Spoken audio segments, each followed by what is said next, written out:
Hello friends, మనం ఏమనుకుంటామంటే అందరితో కలిసిపోవడం, అన్నిటినీ అందరితో పంచుకోవడం, మనసులో ఉన్నదంతా బయట పెట్టేయడం, ఇది ఒక అత్యంత ప్రామాణికమైన ఒక నిజాయితీ గల జీవితం అనుకొని భుజాలు ఎగరేస్తుంటాం. అది నిజం కాదని నా జర్నీ నాకు నేర్పించింది.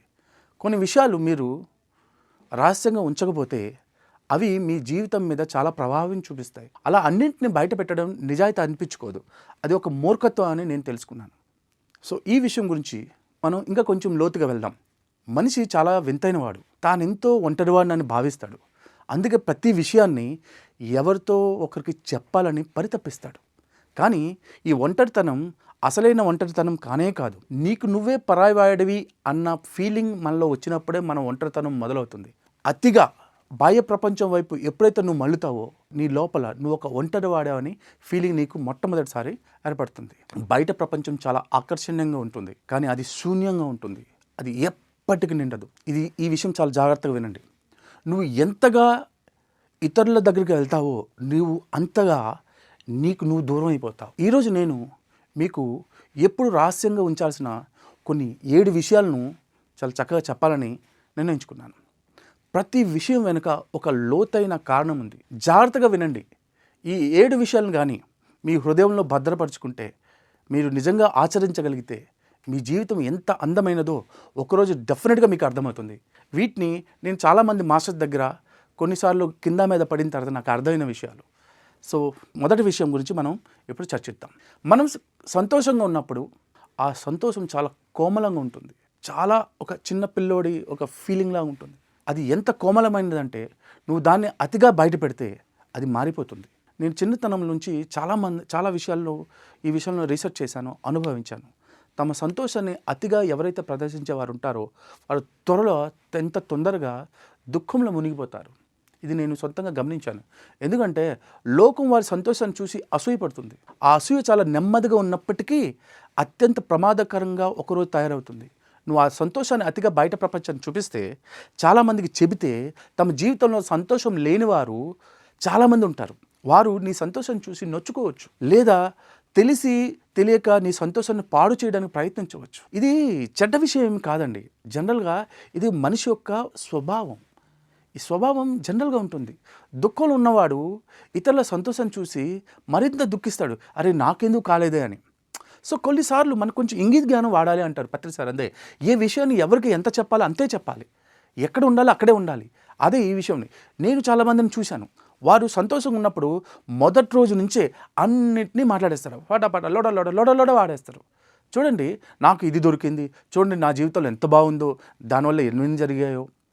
ఆ తర్వాత ఏమవుతుందంటే కొందరు వారిని చూసి సంతోషించవచ్చు, లేదా తమ జీవితంలో కష్టాలతో పోరాడుతున్న చాలామంది ఆ సంతోషాన్ని చూసి మరింత బాధపడవచ్చు. అప్పుడు వారు ఏదో రకంగా ఆ సంతోషాన్ని నాశనం చేయడానికి కూడా ప్రయత్నించవచ్చు. ఇది ఒక స్వభావం, అంతే చెప్తున్నాను కదా. కాబట్టి అందుకే సంతోషాన్ని చాలా లోతుగా దాచుకో. సంతోషం అనేది నీ లోపల ఉండాలనుకునే ఒక బ్యూటిఫుల్ నిధి లాంటిది. దాన్ని నీ మనసు లోతుల్లో అంతరంగంలోనే అనుభవించు. నీతో పాటు నీ సంతోషం నువ్వే ఎంజాయ్ చేయి. నీ సంతోషం నిజంగా ప్రేమించేవారు ఎవరైనా ఉంటే, వాళ్ళు నిజంగా చెప్పాలనుకుంటే నీ కళ్ళు చూసి వాళ్ళు చదవగలరు. వారికి చెప్పాల్సిన అవసరం లేదు. సంతోషానికి నిజంగా ఉంటే మీరు లోపల కలిగి ఉంటే అది దాచిన బయటకు కనిపిస్తుంది. దాని మాటలు చెప్పాల్సిన అవసరం లేదు. అది ఎవరికి ప్రాబ్లం క్రియేట్ చేస్తుందంటే, ఎవరైతే నీ మనసు లోతుల్లో అర్థం చేసుకుని వారే ప్రాబ్లం క్రియేట్ చేస్తారు అంతే. ఎవరైతే నిన్ను అర్థం చేసుకుంటారో వాళ్ళు ఎప్పుడు కూడా వాళ్ళు చెప్పాల్సిన అవసరం లేదు. కరెక్ట్. సో నీ సంతోషాన్ని చాలా జాగ్రత్తగా అందంగా దాన్ని నీ దగ్గర భద్రపరచుకోవాలని మొట్టమొదటి విషయం చెప్తుంది. ఇకపై రెండో విషయం, నీ దుఃఖాన్ని కూడా రహస్యంగా ఉంచాలి. ఇది విన్నప్పుడు చాలామంది ఏమనుకుంటారంటే, అరే దుఃఖం పంచుకుంటే కదా మనసు తేలిక పడుతుంది అని అంటారని నాకు తెలుసు. అవును, కానీ ఎప్పుడు, ఎవరి ముందు? ఇది చాలా ముఖ్యమైన ప్రశ్న. ఎవరికి పడితే వాళ్ళకి మనం చెప్పామనుకోండి ఏం జరుగుతుందో ఇప్పుడు చూద్దాం. ఎందుకంటే తప్పుడు చోట దుఃఖాన్ని పంచుకోవడం వల్ల దాన్ని మరింత భారమైన పనిగా మార్చేస్తారు వాళ్ళు. ఒక దుఃఖంలో ఉన్న మనిషి మరో దుఃఖితుడిని మరింత బాధపెట్టేస్తాడు. ఇది గమనించండి. ఒకవేళ అతను దుఃఖంలో ఉన్నా అంటే మీరు చెప్పినటువంటి దుఃఖం ఇంకా వాడికి ఇంకా లోతుగా తీసుకుని వెళ్ళిపోతుంది. అదొక ప్రమాదం. దుఃఖాన్ని ఎవరైనా నిజంగా వినాలనుకుంటే, ఎవరైనా నీకు నిజమైన మిత్రుడుంటే, ఎవరైనా నిన్ను ఎలాంటి అంచనాలు లేకుండా నిన్నుగా అర్థం చేసుకుంటే డెఫినెట్గా వాళ్ళు చెప్పొచ్చు. ఎందుకంటే వాళ్ళకి ఎటువంటి ఎక్స్పెక్టేషన్ లేదు కాబట్టి. ఎవరికైనా ఎక్స్పెక్టేషన్ ఉందంటే చాలా ప్రమాదం. అలా కాకుండా నువ్వు ప్రతి ఒక్కరి ముందు నీ దుఃఖాన్ని లెక్కనేనంతగా వెళ్ళగక్కామనుకో 3 విషయాలు జరుగుతాయి. 1, ప్రజలు నిన్ను ఒక పిరికివాడిగా చూస్తారు, లేదా ఓడిపోయిన వాడిగా చూస్తారు.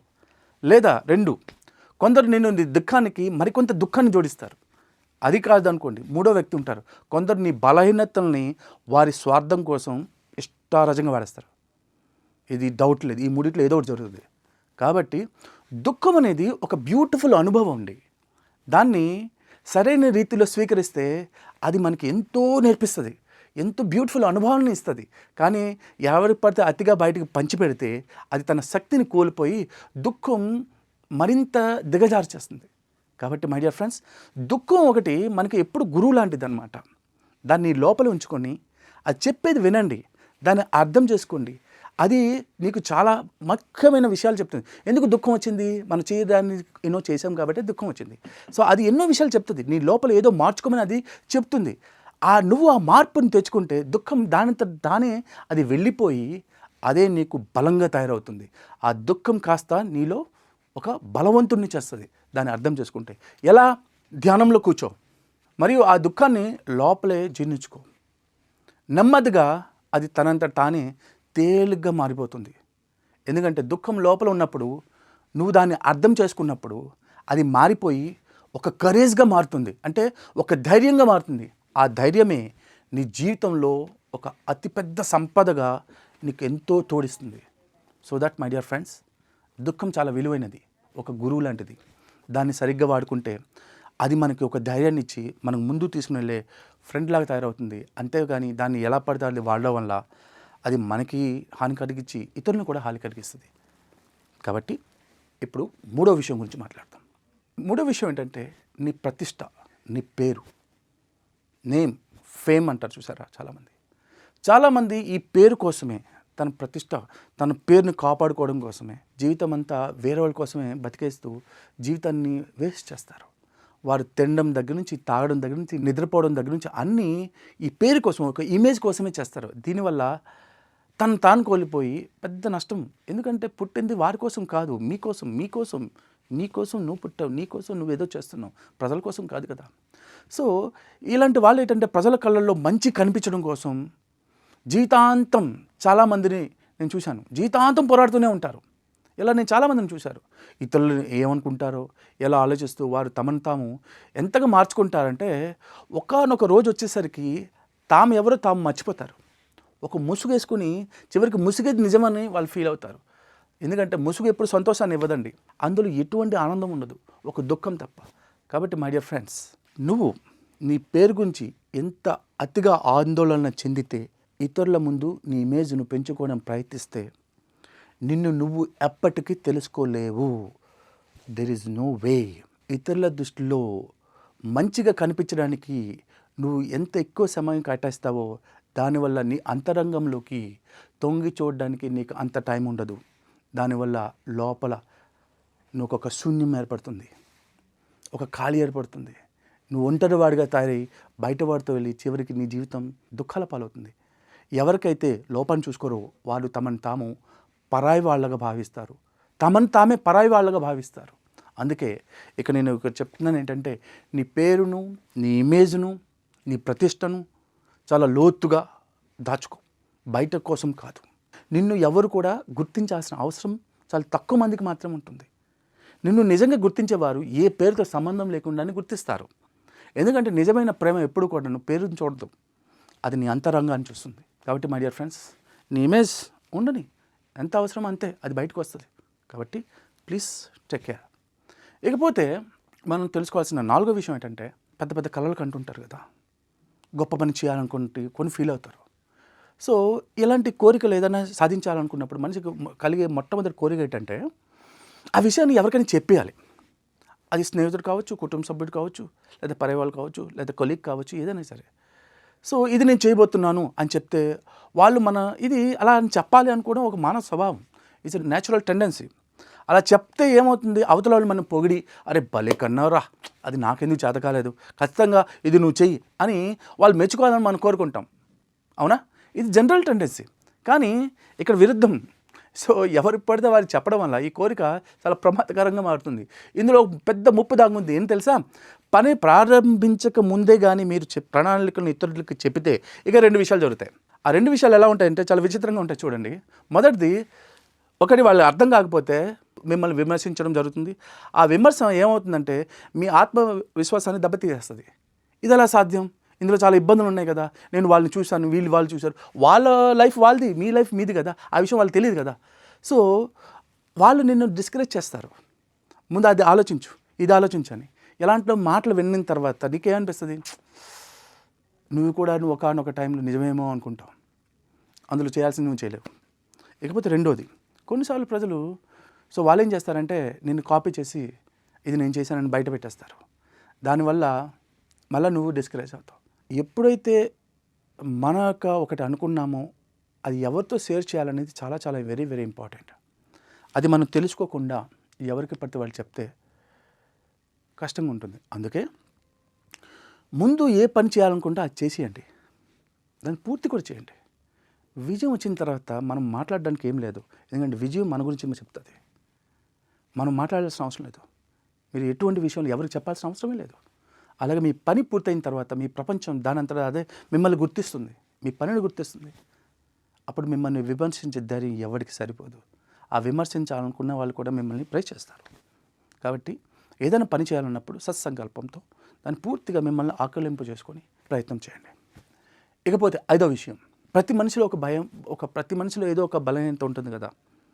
ఒకరికి చీకటి అంటే భయం ఉండొచ్చు, మరొకరికి ఒంటరిగా బతకడం అంటే భయం అయి ఉండొచ్చు, లేకపోతే ఇంకొకరు నన్ను తిరస్కరిస్తారేమో అని, తిరస్కరణ గురవుతామేమో అని భయం ఉండొచ్చు. ఇది చాలా స్వభావం, ఇందులో చెడు ఏం లేదు. ఎందుకంటే ఇది మన మనిషి నైజం. అది మనందరం మనుషులమే, కొంచెం బలహీనత ఉండడం అనేది సహజం. అందుకే బలహీనతలు ఉన్నందుకు నిన్ను నువ్వు ఎప్పుడు తక్కువ చేసుకోవద్దు. ప్లీజ్, నీ బలహీనతలు ఉంటే ఫస్ట్ దాన్ని తక్కువ చేయొద్దు. ఎందుకంటే ఈ లోకంలో ఉన్నటువంటి పరిస్థితి ఎలా ఉంటుందంటే, తెలివైన వాళ్ళు చాలా నీ బలహీనత ఎవరికైనా చెప్పావనుకో, ఆ బలహీనతను నీపై ఒక ఆయుధంగా వాడేసుకుంటారు. అబ్బాయి, తెలిసి తెలియక వారు సరిగ్గా ఆ బలహీనత మీద దెబ్బ కొడతారు. ఆ కొట్టి చాలా గట్టి తోలుతుంది. అబ్బాయి, బలహీనత మీద పడే దెబ్బ చాలా లోతుగా ఉంటుంది. అది నేను జీవితాంతం బాధపడుతుంది. నేను చాలా మంది కథలు విన్నాను, నేను అనుభవించాను. కాబట్టి నీలో ఏదైనా బలహీనత ఉంటే చాలా లోతుగా దాచుకో, ఒంటరిగా నిశ్శబ్దంగా దాన్ని సరిదిద్దుకోవడానికి ప్రయత్నించు. నీ బలహీనతను అందరికీ చూపించడం నిజాయితీ అనిపించుకోదు మై డియర్ ఫ్రెండ్స్. నీ బలహీనతను నువ్వు స్వయంగా జయించడమే నీలో అసలైన శక్తి బయటపడుతుంది. ఏ మనిషి అయితే తన బలహీనతను తానే సరిదిద్దుకోలేదో అతను అత్యంత బలవంతుడుగా ఎదుగుతాడు, తన శత్రువుల కంటే కూడా శక్తివంతుడు అవుతాడని నేను చాలా చూశాను. కాబట్టి వెరీ కేర్ఫుల్, నీ బలహీనతతో చెప్పొద్దు. 6వ విషయం, నీ వ్యక్తిగతం స్థలం అవ్వచ్చు, పర్సన్స్ అవ్వచ్చు, జీవితం అవ్వచ్చు, నువ్వు కేవలం నువ్వు నీళ్ళగా ఉండే ఒక ప్రదేశం అవ్వచ్చు, చాలా సురక్షితంగా దాచుకో. గుండెల్లో ఎవరు రాలేని, ఎవరు దృష్టి పడని ఆ చోటు నీ జీవితాంతం అత్యంత విలువైనది. అదే నీ అంతరంగం, నీ అంతరంగిక దేవాలయం. దాన్ని అందరికీ తెరిచి ఉంచకు. ఎవడి పడితే వాడికి ఇక్కడ లోపలికి ఎంటర్ కానివ్వకు. ఎందుకంటే ప్రపంచంలో జనం తన ఇళ్లను చూపిస్తున్నారు, ఇప్పుడు మన రీల్స్ చూపిస్తున్నారు, తన బంధాలను చూపిస్తున్నారు, ఏం తింటున్నారు చూపిస్తున్నారు, తమ సర్వస్వాన్ని ప్రదర్శిస్తున్నారు రీల్స్ రూపంలో. ఇది ఒక ట్రెండింగ్లో ఉంది. కానీ ఇందులో ఒక పెద్ద ముప్పు ఉంది. నువ్వు నీ ప్రతి విషయాన్ని బయట పెట్టేస్తే నీ ప్రపంచం ఏం చేస్తుందంటే, ఈ ప్రపంచం నీ లోపలికి చొరబడి నీ లోపల ఏమున్నాయని వెతకడం మొదలు పెడుతుంది. లోపల కానీ ఈ లోకం అంతరంగంలో ప్రవేశిస్తే నీకంటూ ఒక సొంత మూల ఉండదు, నువ్వు ఎక్కడ దాచుకోవాలో తెలియదు. కాబట్టి లోకం లోపలికి ప్రవేశించినప్పుడు నీ ప్రశాంతత కరువైపోతుంది. వాళ్ళ మీద నువ్వు తెలియకుండానే నువ్వు ఒక సైకలాజికల్గా డిపెండ్ అయిపోతావు.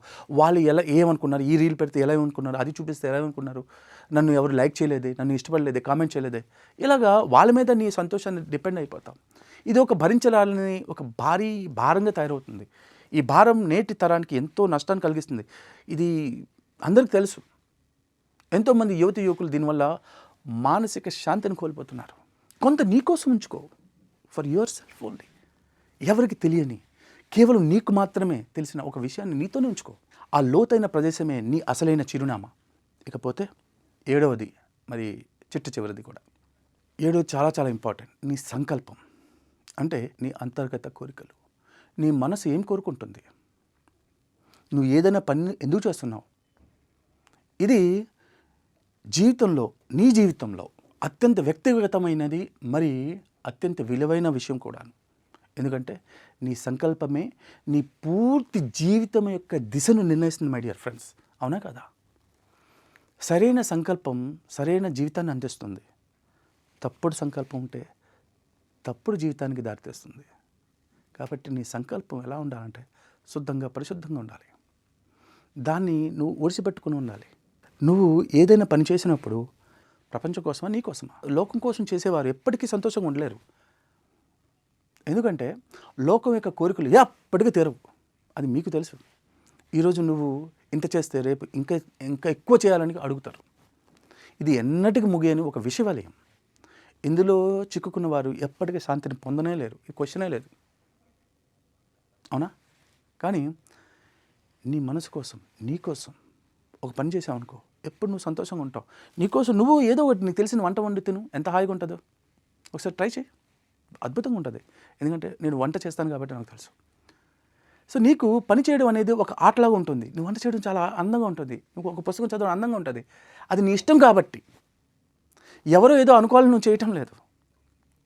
ఈ ప్రపంచంలో ఇలాంటి వారు చాలా తక్కువ మంది ఉంటారు, కానీ చాలా సంతోషంగా ఉంటారు కదా. అందుకే నీ సంకల్పాన్ని, నీ అంతర్గత కోరికలను చాలా లోతుగా దాచుకో. నువ్వు ఎందుకు ఆ పని చేస్తున్నావు ఎవరికి తెలియాల్సిన అవసరమే లేదు. కేవలం చెయ్యి, నిండు మనసుతో చెయ్యి. ఏ పని అయితే పవిత్రమైన సంకల్పంతో జరుగుతుందో అది ఎప్పటికీ తప్పు కాదు. ఎందుకంటే సరైన సంకల్పంలోనే మహాశక్తి దాగి ఉంటుంది మై డియర్ ఫ్రెండ్స్. కాబట్టి ఇవే ఆ 7 విషయాలు: సంతోషం, దుఃఖం, పేరు, ప్రణాళికలు, బలహీనతలు, నీ అసలైన చిరునామా, ఇంకా నీ సంకల్పం.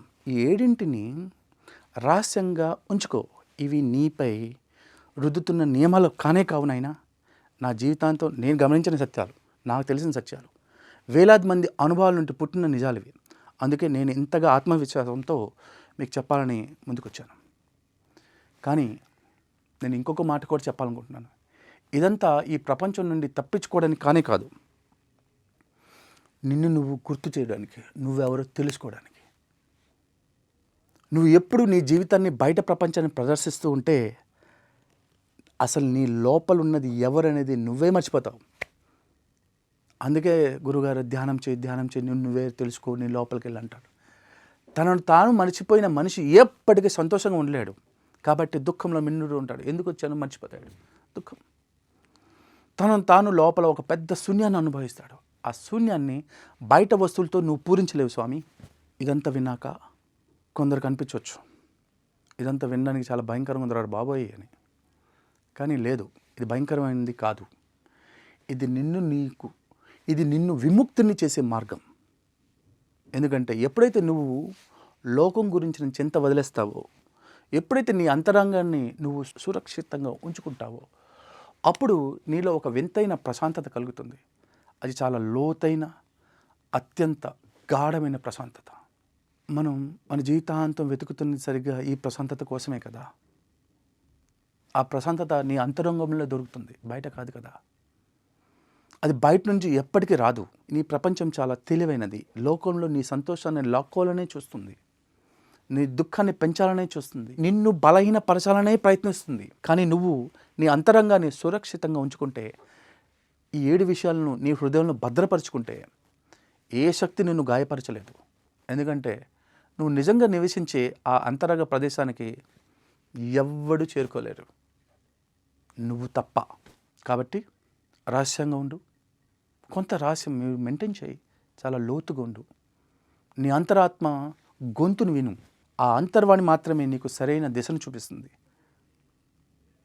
బయట ప్రపంచం చాలా శబ్దంగా ఉంటుంది, కానీ లోపల చాలా నిశ్శబ్దంగా హాయిగా ఉంటుంది.